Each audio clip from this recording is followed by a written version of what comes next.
وحلب قلبسي دمانيسو وحاجر عبسي بدن وان قبنو وحنا هنا أرض الصوماليات وحنا ku dhibaataysanahay yureen waxa dhacayo madaafiic waaweyn meel aan ka galno malahan wadankii oo dhamaan waa lagu kala cararay wadan walba dadkiisa ayuu diyaarad u soo diray waana la baxay joognaa jaamacadda arday Soomaali oo kaliya ayaan nahnay ajaanibtii kale dalkooda ayaa la baxay madaxda Soomaalida waxa ka codsanaynaa madaxweyne Farmaajo in si degdeg ah codsigeena u soo jawaabo fadlan fariinteena gaarsiiya oo sheer dhaha sidii madaxweyne dalka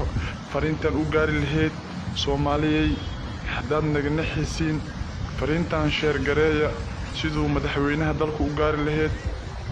waa dhibaataysanahay caawa cabsidii u weyneed ayaa jirto qof walba wuu qaxayaa baabuur ayaa sugeynaa ilaa iyo hadda nooma imaan 3 jeer waa dalbanay laakiin wali ma hayno ardadii Soomaalida kaliya ayaa jaamacadda ku hartay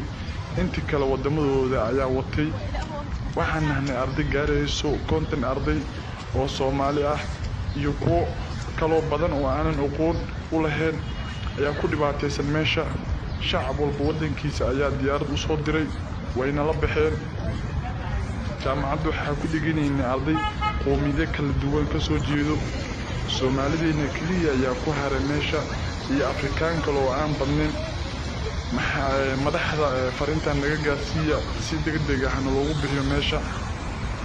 hadda waxa dhacayo hub aad u culus dukaamadu waa xiran yihiin waxa la cuno ma lahan xala ayaa waxa ugu dambeysay Soomaaliyeey hadda naga naxisiin muuqaalka sheerdaha sidoo madaxda dalka u gaari lahayd waxa la gaaray xilli habeena cabsidii u weyneed ayaa jirto caawa xitaa waa qaxeen waxa uu meesha looga kala cararay waa Soomaali oo kaliya fariintan gaarsiiya madaxweyne Farmaajo sheerna baan maqal wiil Soomaali ah in maanta duqeyntii ku dhintay Allah u naxariisto annagana Allah naga sheer bixiyo noo soo duceeyo Soomaaliyay in Ilaahay meesha naga saaro maca salaamo muuqaalkan intana ku soo xiraya noo sheer gareeya fadlan sidii madaxda dalka u gaari lahayd